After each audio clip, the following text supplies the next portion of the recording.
Mm. Nosy Hensley was a woman defined by her peculiar obsessions, the most prominent being the hundreds of pounds of raw, unwashed sheep's wool packed tight into the very skeleton of her dilapidated Victorian home. If you asked anyone in the secluded valley town of Creston's Hollow, Wyoming, they would tell you Lucy was simply losing her grip on reality. At 68 years old, she lived alone at the end of Sycamore Drive, a widow anchored to a past the rest of the world had long forgotten. Her husband, Julian, had been a sheep farmer. He wasn't a particularly successful one, but he loved the land and he loved his flock. When Julian suffered a massive fatal heart attack in the pasture during the spring shearing of 2018, Lucy's world shattered.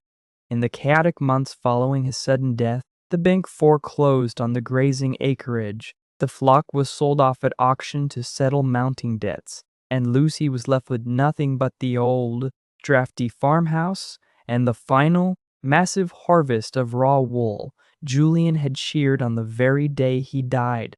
She couldn't bear to sell it. To Lucy, that mountain of fleece greasy with natural lanolin, smelling of earth and livestock, and her husband's honest labor was the last physical tether she had to Julian. For years, the heavy bale sat in her parlor, collecting dust. But Lucy's home, built in 1910 with balloon framing and practically zero modern insulation, was viciously cold in the winter. The Wyoming wind would scream off the nearby Bighorn Mountains, rattling the single-pane windows and slicing right through the lath and plaster walls. The whistling drafts sounded exactly like the agonizing wail of the ambulance siren on the night Julian was taken away. Lucy hated that sound. Driven by grief, a touch of hoarding compulsion, and a desperate need for quiet, she began opening up the cracks in her walls. Using a crowbar and Julian's old wooden shearing paddle, Lucy spent 3 agonizingly lonely winters stuffing the hollow cavities of her home with the raw wool.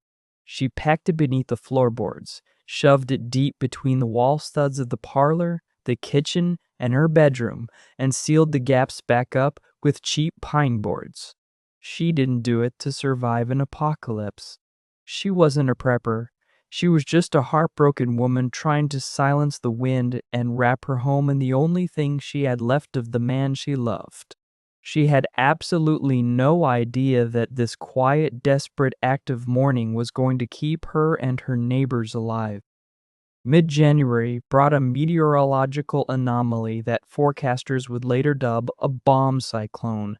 The barometric pressure over the Rockies plummeted at a terrifying rate, pulling down a colossal swirling vortex of Arctic air. Sheriff David Corwin, a pragmatic man who had served Creston's Hollow for 2 decades, drove his cruiser up and down the icy streets with a megaphone, warning residents. The town was bracing for a severe blow, but the local government grossly underestimated the ferocity of what was coming. Mayor Richard Harrison issued a standard shelter-in-place order, assuming the local power grid, updated just 5 years prior, would hold up against the elements. Sheriff Corwin knocked on Lucy's door the afternoon before the storm hit. The sky above was already the color of a bruised plum, heavy and ominous. "Abby," David had said, his breath pluming in the freezing air as she peeked through the cracked doorway. "They're saying 3 feet of snow and winds up to 70 miles an hour. You got a cord of wood, but this old house, it's a wind tunnel. Let me take you down to the high school gymnasium." The county set up a warming center. Lucy shook her head, clutching a heavy hand-knitted shawl around her frail shoulders. "I'm staying with Julian, David. We'll be just fine. The wind doesn't bother me much anymore." David sighed, knowing the stubbornness of the old widow. He made a mental note to check on her the moment the roads were passable, quietly fearing he would be recovering a frozen body. Next door to Lucy lived Olivia Moore, a 32-year-old single mother, and her 7-year-old son, Leo. Olivia lived in a modern vinyl-sided ranch house.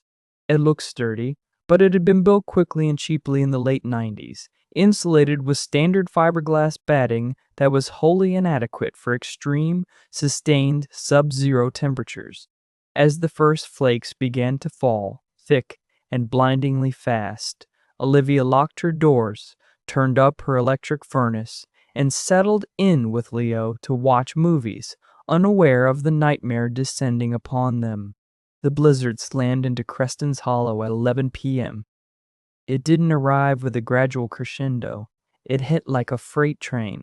The wind roared to the valley, snapping century-old pine trees like toothpicks and tearing shingles off roofs. Within 45 minutes, the sheer weight of the ice and the ferocity of the gales brought down the main transmission lines connecting the valley to the regional power grid. The town plunged into total suffocating darkness. The temperature plummeted from a manageable 20 degrees to negative 35 Fahrenheit in a matter of hours. With the wind chill, the air outside felt like negative 60. At those temperatures, exposed skin freezes solid in less than 5 minutes. Inside Olivia Morehouse, the reality of the situation set in rapidly. Without the electric furnace blowing, the cheap modern house hemorrhaged heat. By 3 a.m., the indoor temperature had dropped to 40 degrees. By sunrise on day 1, it was 22. Olivia and Leo huddled together under every blanket they owned, their teeth chattering violently. The water inside their pipes froze and expanded, culminating in loud, violent pops as copper and PVC shattered inside the walls. For 2 agonizing days, the blizzard did not relent. The snow piled up, burying cars and drifting as high as the second-story windows of some homes. Olivia's cell phone died. There was no internet, no radio, no help. By the afternoon of the second day, the temperature inside her living room was a lethal 12 degrees. Leo was no longer shivering, a terrifying sign that his core body temperature was dropping into severe hypothermia. His lips were a pale, dusty blue, and he was slipping into a lethargic sleep. Panic, primal and sharp, tore through Olivia. She knew with absolute certainty that if the sun went down again while they were trapped in that frozen drywall box, neither of them would wake up. She bundled Leo in 3 coats, wrapped the scarf around his entire face, and carried him to the window. Outside, the world was a chaotic blur of white. But through a momentary break in the swirling snow, Olivia saw something impossible. Less than 50 yards away, a soft orange glow was radiating from the frost-rimmed windows of Lucy Hensley's dilapidated Victorian home. Olivia didn't think, she merely acted on a mother's sheer survival instinct. She hoisted Leo onto her back, wrapping a blanket around both of them to tie him in place. She kicked her front door open, immediately getting blasted backward by a wall of snow and wind that knocked the breath from her lungs. The cold was a physical assault, feeling like millions of tiny needles driving into her face. The 50 yards between her house and Lucy's took nearly 20 minutes to cross. The snow was chest-high in places. Olivia had to throw her body forward, crush the snow down, and drag her legs through the trench she was slowly carving. Her thighs burned, her lungs screamed against the frigid air, and she could feel the frostbite biting into her cheeks and the tips of her fingers through her gloves. The wind roared so loudly she couldn't even hear her own terrified sobbing. When she finally collapsed onto Lucy's wooden porch, her vision was going dark at the edges. She slammed her frozen, numb fists against the heavy oak door. "Lucy, please! Ha! Help us!" The door opened. The first thing Olivia registered wasn't the sight of the eccentric old woman, but the physical wall of heat that rushed out to greet her. It was heavy, tangible, and smelled faintly of wood smoke and a strange, earthy musk. Lucy didn't hesitate. She grabbed Olivia by the collar of her jacket and hauled her and the child inside, using strength born of pure adrenaline. She slammed the heavy door shut, instantly cutting off the shrieking wind. Olivia collapsed onto the hardwood floor of the parlor, unwrapping Leo with shaking, numb hands. She looked up, expecting to see a massive roaring fireplace or a roaring propane heater. Instead, there was just a modest cast iron wood stove in the corner of the room, burning a single, slow log. Yet the house was easily 65 degrees. "Get his wet clothes off," Lucy commanded gently, her voice steady. She hurried to a kettle resting on top of the wood stove and poured steaming water into a basin. "Quickly now, we have to warm him slowly." As Olivia stripped the freezing layers off her son, weeping with relief as she felt the ambient heat of the room begin to thaw her frozen skin, she looked around the parlor. The old pine boards Lucy had nailed to the walls a few years ago were slightly warped. From the cracks between them, tufts of dirty gray-white wool poked through. The house was completely silent. Outside, the bomb cyclone was tearing the town apart, but inside Lucy's home, it sounded like a gentle breeze. "How?" Olivia stammered. Wrapping Leo in a dry, hand-knit woolen blanket, Lucy handed her. "How is it so warm in here? My house. My house is a freezer. We were dying, Lucy." Lucy sat down in her rocking chair, looking at the walls with a soft, distant smile. "It's Julian," she said quietly. "He always took care of the flock. Now the flock is taking care of us." She went on to explain, to Olivia's absolute astonishment, what she had done.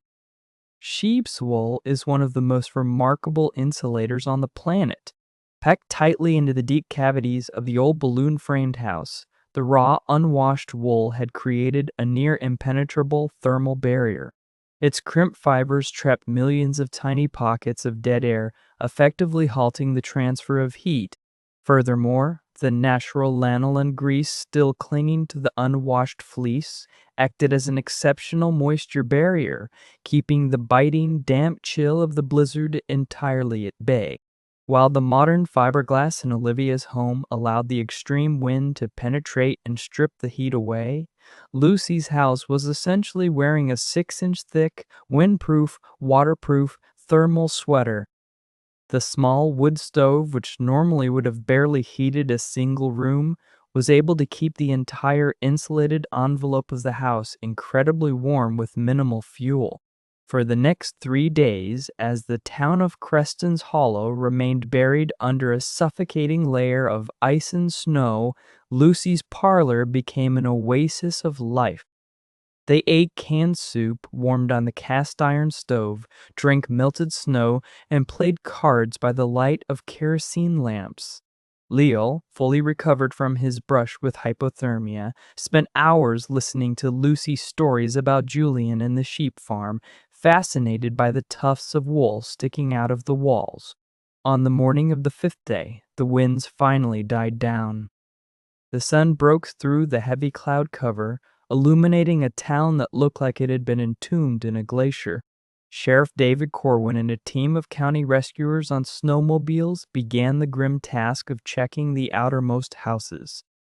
They had already found 3 casualties on the north side of the valley, people whose heating had failed and who had succumbed to the cold in their sleep. When David parked his snowmobile outside Lucy's house, his heart was heavy. The snow was drifted halfway up her front door. The house looked utterly lifeless. He grabbed his radio, preparing to call in a body recovery. He and a deputy spent 10 minutes shoveling away the drift just to get the door open. David turned the knob, expecting to be met with the rigid, biting cold of a tomb. Instead, the door swung open, and the smell of hot coffee and wood smoke washed over him. He stood frozen in the doorway, staring in absolute disbelief. Lucy was sitting at her small kitchen table, calmly knitting. Olivia was reading a book, and young Leo was sitting on the floor, playing with a set of antique wooden blocks. "David," Lucy said smoothly, not even looking up from her needles. "Wipe your boots before you step on the hardwood. You're tracking in ice." The rescue of Olivia and Leo made state news. When inspectors and local contractors finally assessed the damage to the town, they were baffled by Lucy's home.